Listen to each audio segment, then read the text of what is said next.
Good evening, my lovelies, and welcome to Lady McCreepster's Night Noise Horror Podcast. Today we have quite a treat. A tale from one of our favourite authors, Deschene. So without further ado, let's delve straight in, shall we? Come now, my dears. Lean in closer, and we'll begin.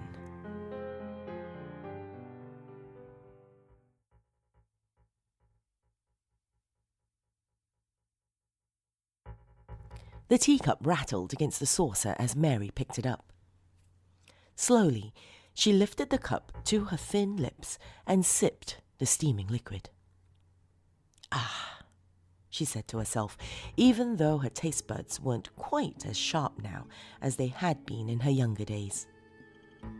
That was, perhaps, the thing she hated most about getting older. The aches and pains were expected, but the dulling of the senses was something that occasionally filled her with a deep sadness. Still, she was not one to stay down for long. At the age of 102, and after all of the losses she suffered, barely anything could faze her. Mary was the last of her entire family, having outlived her siblings, her husband, and, yes, even her children. The last of them to go, her daughter, had passed before Mary even hit her 80th birthday. She had become an octogenarian alone and had remained so ever since. Though she may have had a few complaints, Mary absolutely knew enough to count her blessings. She still had her legs to walk with, her mind to think with, and just enough strength to keep her house on her own without needing too much help from the kindly neighbours.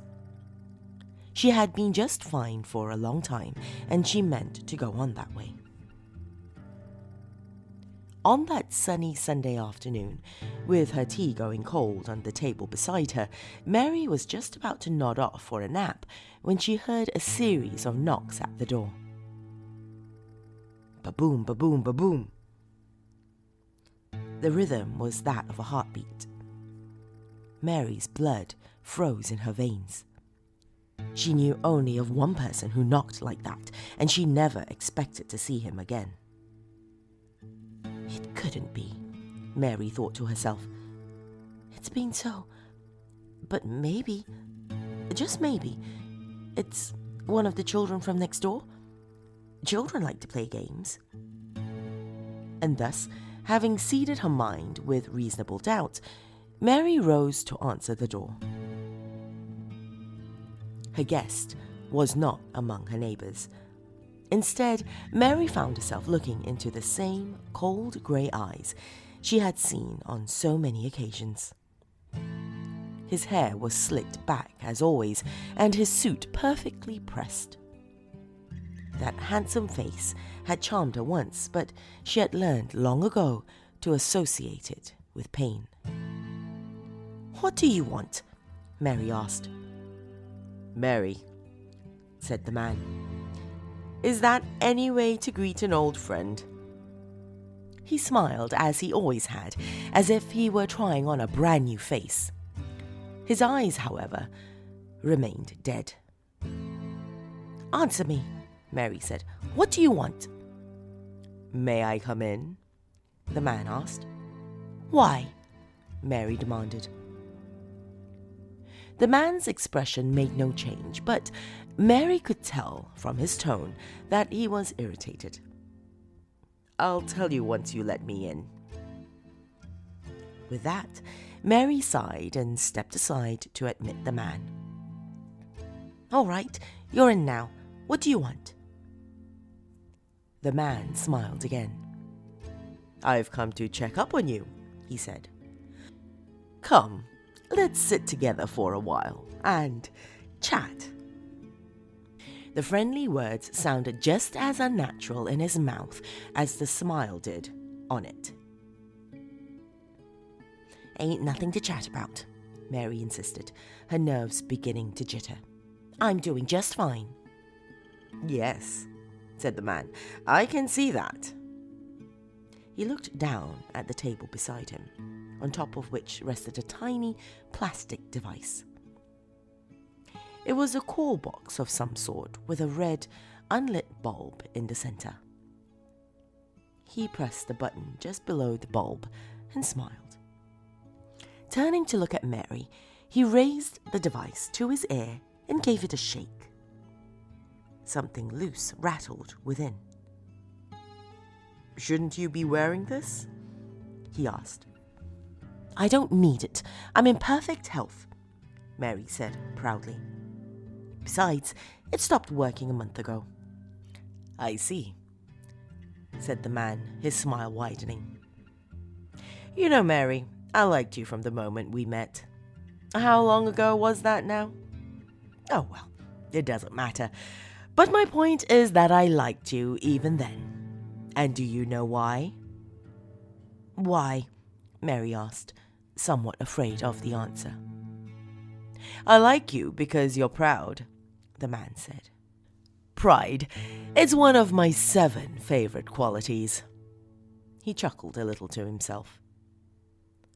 Mary rolled her eyes. "I would have thought, with how long you've been around, you'd have learned to make a decent joke by now." The man's face contorted in an expression of mock injury. "Oh, but I have, Mary," he said. "You know me. I know jokes and tricks of all kinds. As a matter of fact," he slowly stepped toward her, "that's why I came here today." Mary shrank from him. For the first time since he'd arrived, she was now truly frightened. "What are you talking about?" she asked. "Your payment is due, Mary," said the man. "My payment?" Mary repeated. "But that was due more than 10 years ago, and you never came. I thought—" "What? That I had forgotten?" He let out a laugh that was shockingly loud and deep. It shook Mary's bones and made her yelp. "I never forget an agreement. Whatever made you think I would?" "Well then," Mary stuttered, "why didn't you come to collect a decade ago?" "If you'll remember the exact terms of our contract," the man began, "I said I'd come about every so often. It just so happens that most of the time I've come around at the regular interval of 10 years, but you never should have expected anything so predictable." He tilted his head to the side in an almost robotic way. "Silly, Mary. So very silly." "So you tricked me," she spat. "Mary, my dear, I've done nothing of the kind," he said. "I'm being true to both the spirit and letter of what we originally agreed." His smile faded, and a darkness seemed to fill his intense stare. "But I'm getting impatient now, Mary. You're not the only stop I've got to make, and I want my payment, so tell me, who's it going to be?" Mary began to tremble. There's no one left," she said meekly. I've got no one." The man's expression became wild and hungry. His eyes widened, making Mary shiver even more. "Well then," he said with audible excitement, "you know what that means." He lurched toward her. "Wait!" Mary cried. "Does it have to be a family member? I've got neighbors who—" The man cut her off. "You know the rules, Mary. Blood relations and lovers only." "No," she begged, with tears in her eyes. "Please." "A deal's a deal, Mary," the man began. "You should just resign yourself now." He lurched ever closer. Before Mary knew what was happening, he had backed her into the corner of the room. "Please," she screamed, clutching the wall and sliding down. I'll do anything. I'll give you anything." "You've got nothing left to give," he said, almost joyously. "Thanks for playing, Mary. It's been fun." In one lightning-quick motion, he seized the old woman by the throat. Slowly and deliberately, he lifted her whole body in the air, then violently pressed her mouth to his. All the while, Mary screamed and choked until all of the air had been sucked clean out of her lungs. When at last she hung limp in his grasp, the man tossed her carelessly back into the corner. Satisfied, he picked up the call box and threw it down at the body where it landed in Mary's lap. And with that, he calmly strolled out the front door and into the crisp, early evening air.